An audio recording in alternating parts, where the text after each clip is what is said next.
Welcome back to my channel, or welcome if you're new. And welcome to my new Budget Bites series. This is episode.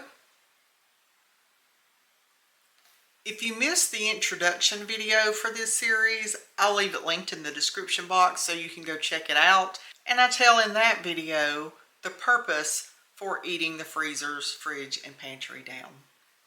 This is just a series of videos where I'm going into my freezers, fridge, pantry, whatever I have at home, and I'm making just simple everyday meals from what I already have.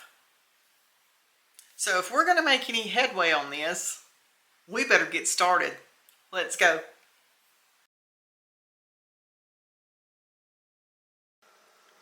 Now in the last Budget Bites video, I think I left off with where I cooked the Homemaker sausage, the 3-ingredient slow cooker mac and cheese, and some steamed broccoli that I pulled out of the freezer. So that means I still have Homemaker sausage left. So we're going to pull that out of the fridge today, and we're going to use the rest of that up. I'm going to make me some brunch, and I'm thinking we'll probably do us a sausage grit bowl. Let's just go over to the stove and let's see what happens. So I've got me an iron skillet back here on the stove.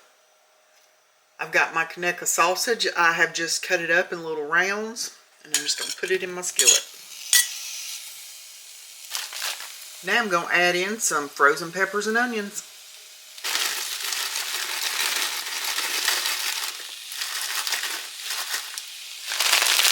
And we still have plenty of those to use.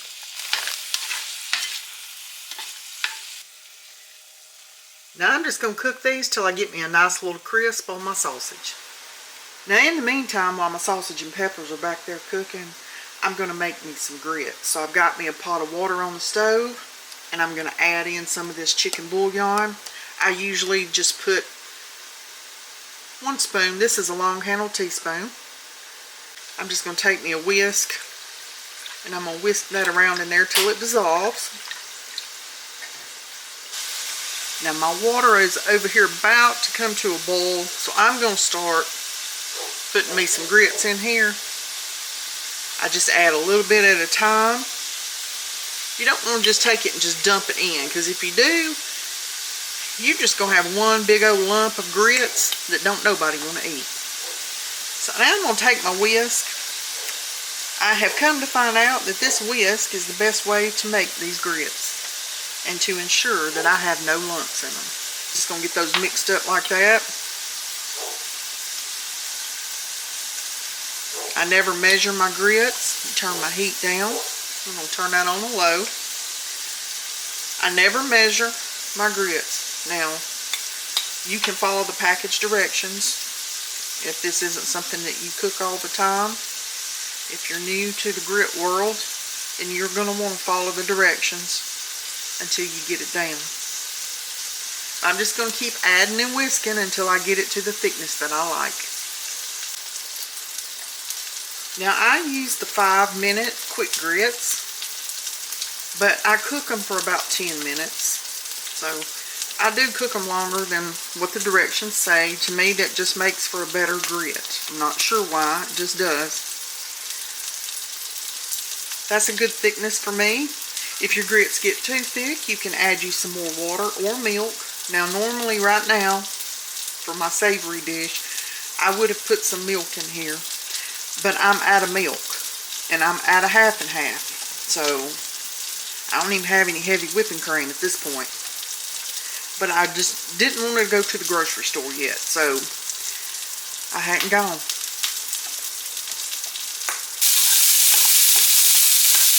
Oh yeah, that's getting a nice char on it. And that's how I like it. So once my grits are ready over here, we'll be ready to put this together. I still got my grits cooking over here. They're just about ready. But first, I'm going to add some shredded cheese in. I just got me a little handful. I'm going to get that mixed up in there real good. Let it melt. Now I didn't add any salt to these grits because I was using the chicken bouillon, and that is plenty salty enough for me. but I am going to add me some black pepper. Now I'm switching over to a spoon from a whisk to make sure I get all my grits out of here.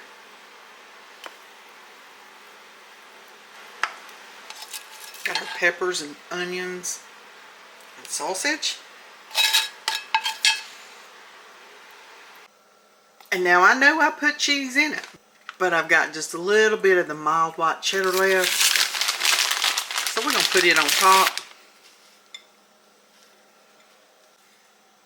And here you go. You've got a cheesy sausage grit bowl.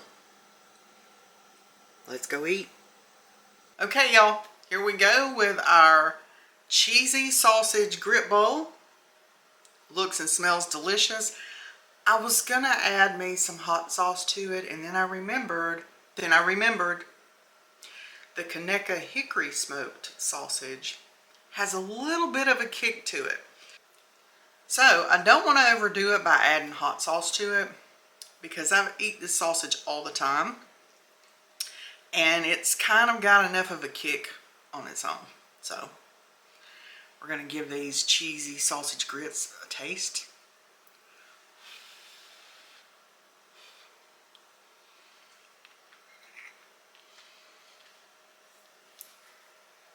Those are delicious.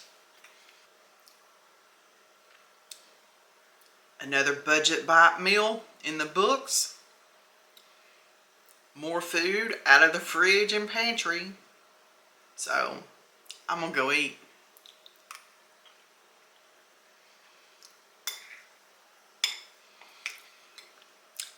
I'll see you for the next dish. For this budget bite meal, we're going to be using some leftovers. Now I've got leftover slow cooker mac and cheese.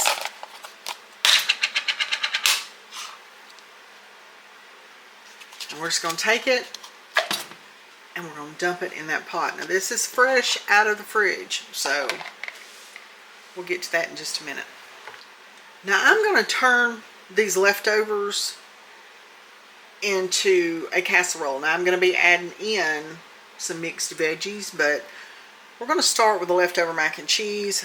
I've got me a small casserole dish and I have sprayed it with nonstick cooking spray. I'm going to set this to the side for now. As far as my mac and cheese goes, I'm going to kind of get that broke up a little bit.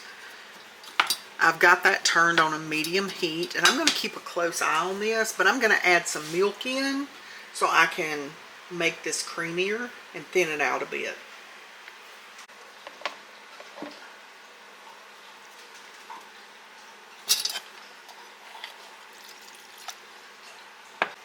In this little bowl, I have a partial can of chunk chicken. This needs to be used up, and I'm not going to throw it out. So we're just going to toss it in with our mac and cheese. I'm just going to mix that chicken up in with the mac and cheese really well. It's looking a little dry, so I am going to add a little bit more milk.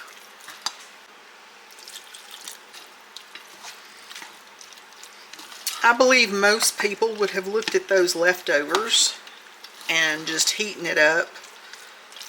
Just plain old mac and cheese and a can of chicken and eating it that way. That's how most people would have done it, I do believe. I just can't do it that way. I like to add things to it and make it into a really nice meal. And that's why I do what I do. I may be just one person that I'm cooking for, but I'm worth cooking a decent meal for. And true, there are days that I come in here and I just eat a sandwich, sometimes just a bowl of cereal, and that's okay. But I like a good meal just like everybody else. Next, we're going to add in some of our frozen mixed vegetables. Now I've had this bag hanging out in my small freezer, but I have one or two of these in my big freezer, so I need to be eating some of these. I'm just going to throw some in till I think it's enough. We'll mix it up in there and see if I need to add some more.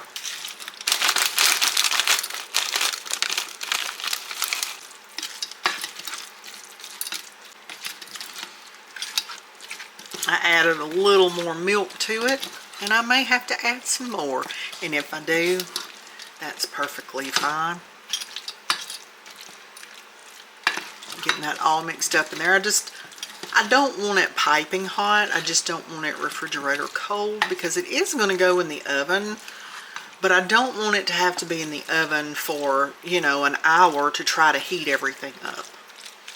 So I'm going to get it started on the stove and then we'll transfer it over to our casserole dish. Now I'm going to throw me in just a handful of shredded cheese. Just a little bit.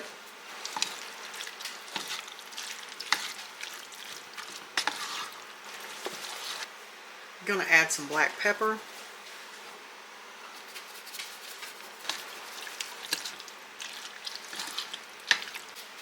I'm going to add in some parsley.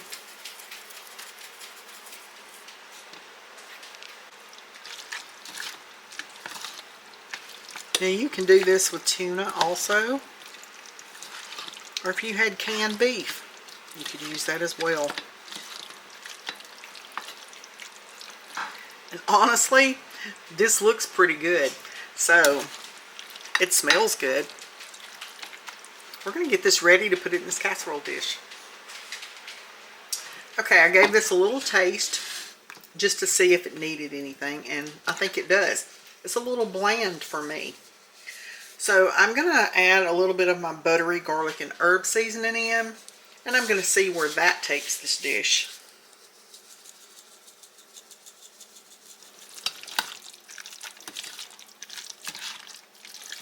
The buttery garlic herb helped this dish, but it needs just a little heat. Now, you don't have to put this in, but y'all know I like my hot sauce, so let's see where this takes it.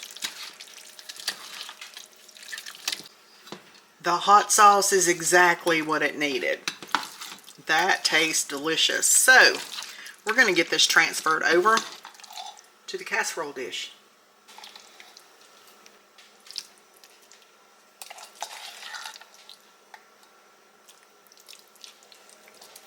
Now that looks good as is, but I'm going to add me some breadcrumbs to the top. We're going to give it a little bit of crunch.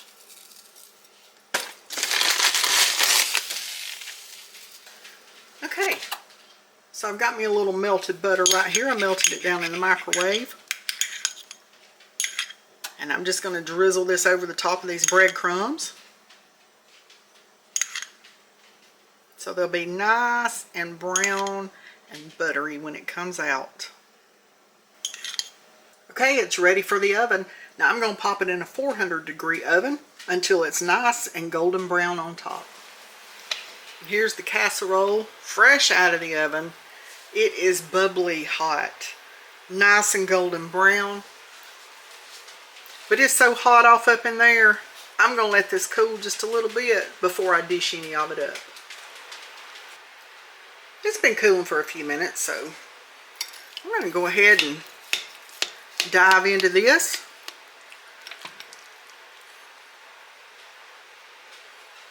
It's still good and hot.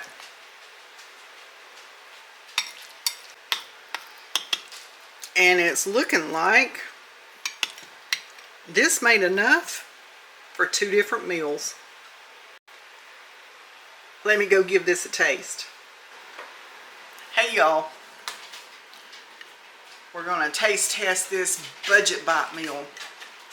It looks really good. It kind of reminds me of a chicken pot pie, but I mean, I know it's not a chicken pot pie because it's got macaroni in it. It's got mac and cheese in it, so definitely not a chicken pot pie. But it kind of reminds me of that, and it looks and smells delicious. It's really hot.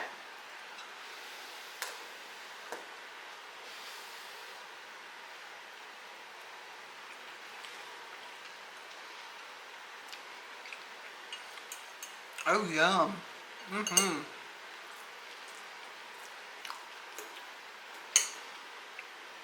Well, that little bit of hot sauce gave it what it needed. It's not spicy hot. It just gave it some added flavor. Y'all, this is really good. I think this might be one of the better budget bites I've made so far. So there you go. Take you some leftover mac and cheese. Throw you in some canned chicken. Some mixed veggies. Some cheese. Mix it all together. Put it in a casserole dish. Top it with some breadcrumbs. Of course, put you some butter on those breadcrumbs to make them nice and golden and brown and buttery tasting. Pop it in a 400-degree oven until it gets nice and golden brown. And you got dinner. I actually have dinner for 2 nights. It's a one-stop dish. Everything in one. Your protein, your starch, and your veggie. Okay, I'm gonna go eat. I'm going to start this meal off by taking one of my English muffins. Now I got these on sale at Aldi for 75 cents a pack. So I grabbed a couple of packs and I threw them in my freezer. There's 5 left in this package. So I'm going to take one of these and I'm going to get it thawed out real quick. And I'm going to get it popped in the oven with some butter on both sides.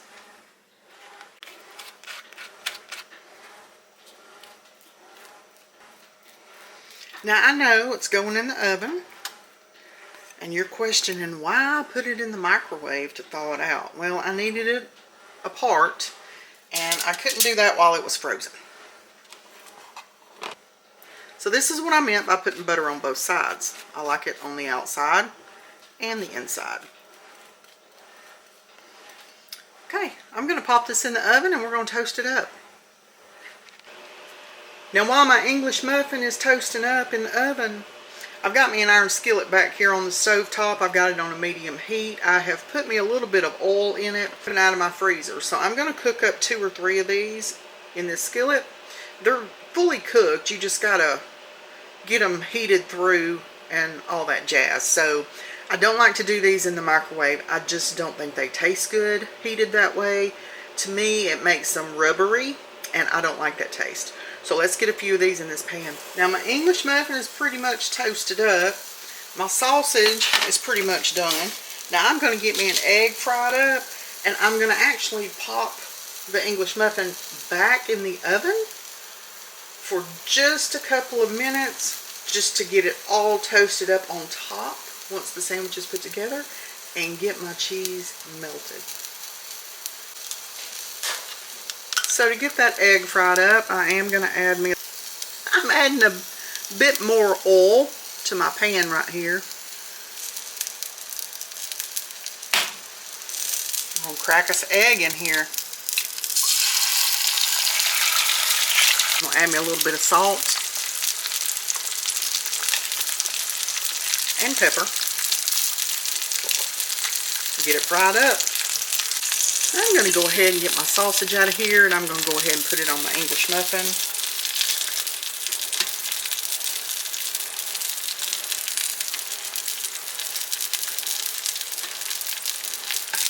Three is perfect for that. I busted my yolk on purpose. I like my eggs fried hard.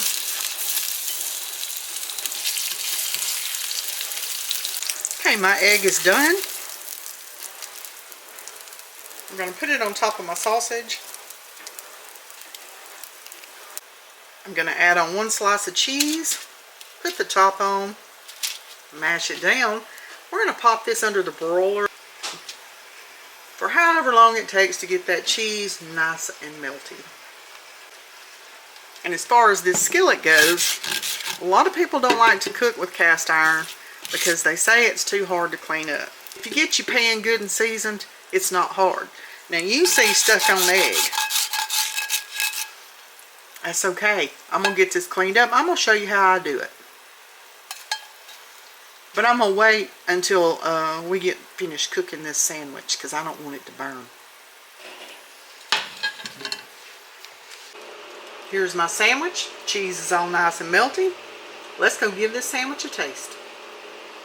So here we are with another Budget Bites meal.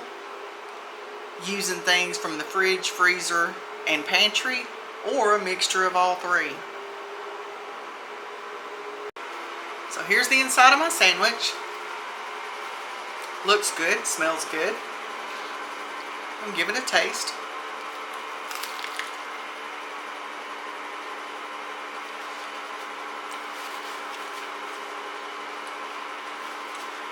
That's good. I love a good breakfast sandwich, especially on an English muffin. It's got to be toasted though. This is delicious, and it's starting to get some of those chicken sausages used, getting the English muffins used. I've got to get these freezers worked down. So I'm gonna go eat, and I'll see you at the next budget bite. Okay, so as promised, I'm going to show you how I clean my cast iron after I've used it, especially with something like this where you can tell it's kind of stuck a little bit. Never fear, I'm going to show you how to get that off. I've learned a few little tips over the years, and whenever you have any kind of oil or grease in your cast iron pan, you don't want that going down your sink, okay? I cook with pink Himalayan salt most of the time, sometimes sea salt. I don't want to use the more expensive salts in my pan. So I actually keep just some regular table salt in my pantry specifically for cleaning my cast iron. Now you don't do anything special. You're just going to take your salt and you're just going to pour a generous amount into your skillet. And what this salt is going to do, it's going to absorb that oil. Now I'm just going to let that sit there for just a minute and soak all that oil up. And I've got this little scraper right here. Now you can just get these off of Amazon. This came with a couple of my skillets when I ordered them from Lodge, but they sell these on Amazon all day long. I'll leave them linked in the description box.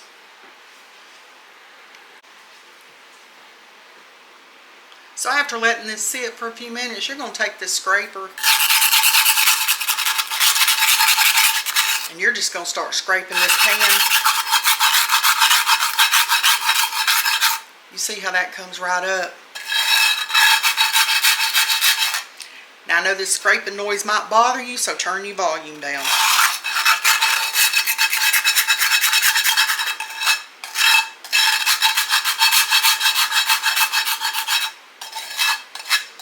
Kind of hard holding this skillet up so you can see it and cleaning it at the same time.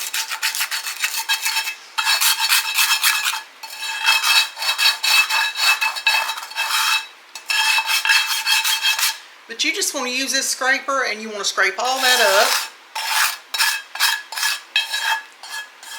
And when you feel like you've scraped enough off of it,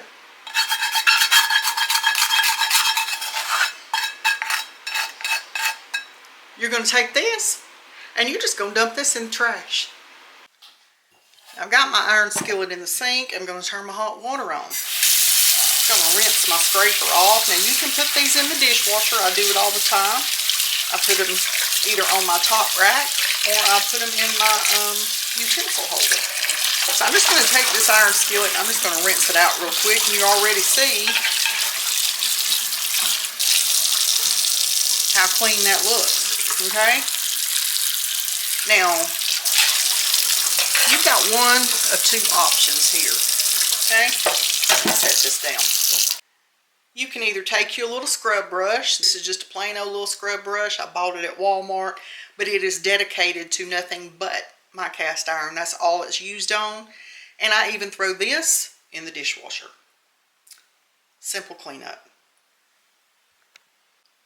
So you can either take the iron skillet and just scrub it down real good with your brush.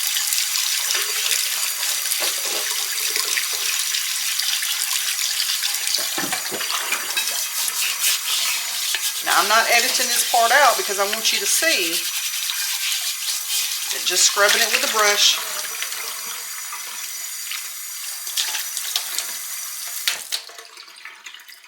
It's clean, like there was nothing ever in there, okay?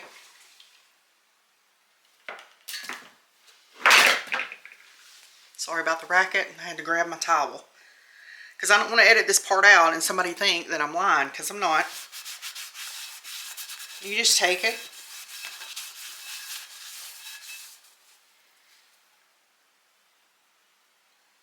There you go. It's a little spot right there. We'll wash that out. I didn't get it with my scraper.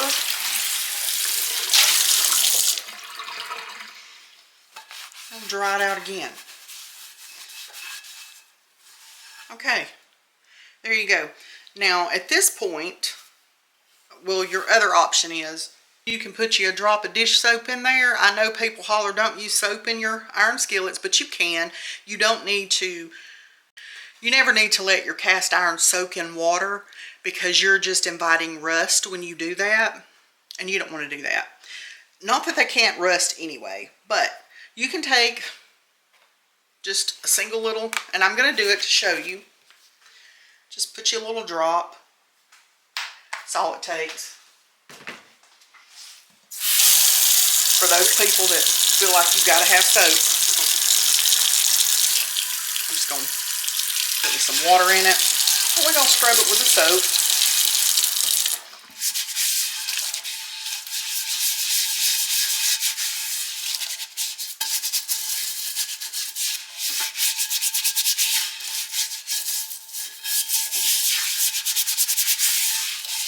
So you can do it either way. If you don't use soap, that's fine. You're going to be heating your skillet up so hot the next time you use it, that's not even going to matter. And if you're like me, you're going to heat it up before you put it up anyway. We'll rinse it out real good.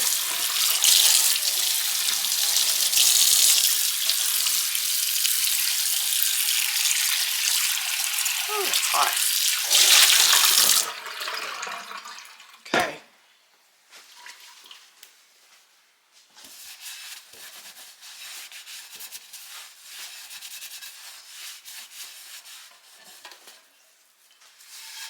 Dry it off real good. Never put these in the dishwasher. Cast iron is not meant for a dishwasher.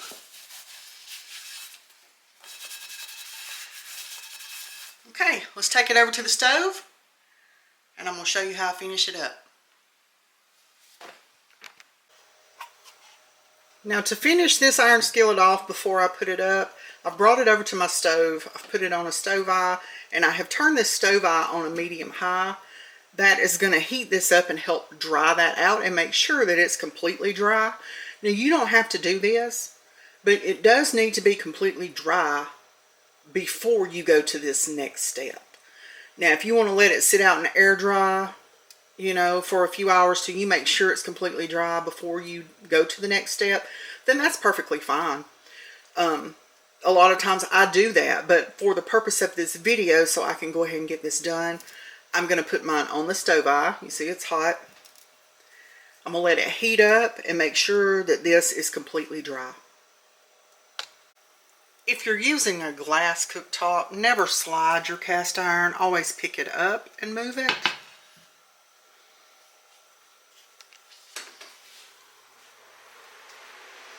Now I've got this little cover on my handle because that handle is hot.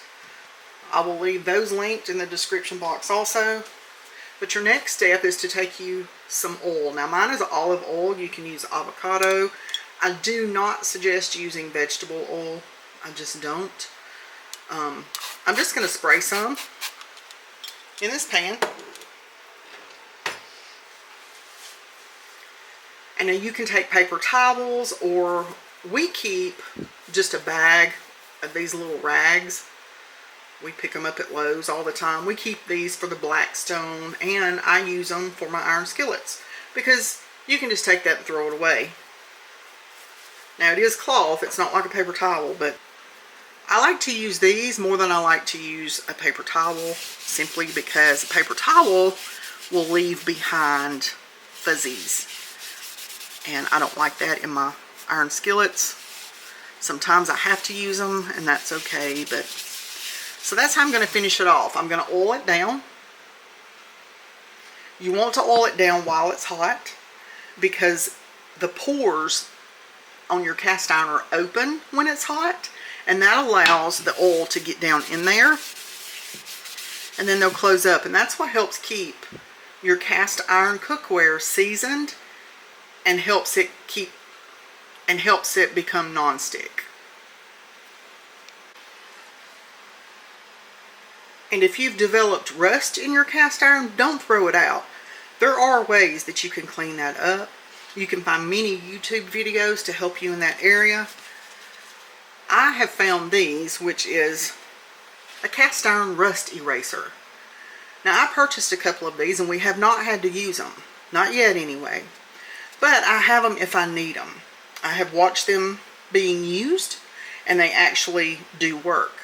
Now, you do have to put a little elbow grease in and you have to work at it, but you can remove the rust. I'll leave these linked in the description box below if you're interested in those. But don't throw that cast iron out because of a little bit of rust. Okay, it's not ruined. It can be repaired. I keep these on hand just in case we need them. I hope you enjoyed this episode of Budget Bites. And I hope that it maybe gave you some ideas or motivation in what you can get in your kitchen and find in your fridge, freezer, or pantry and see what you can cook. Cooking doesn't have to be hard, elaborate, or too involved. A lot of times all it takes is just pulling a few items out, laying them on your counter or your kitchen table in front of you, seeing what you have, and letting your imagination spark some ideas on what you can cook for a meal.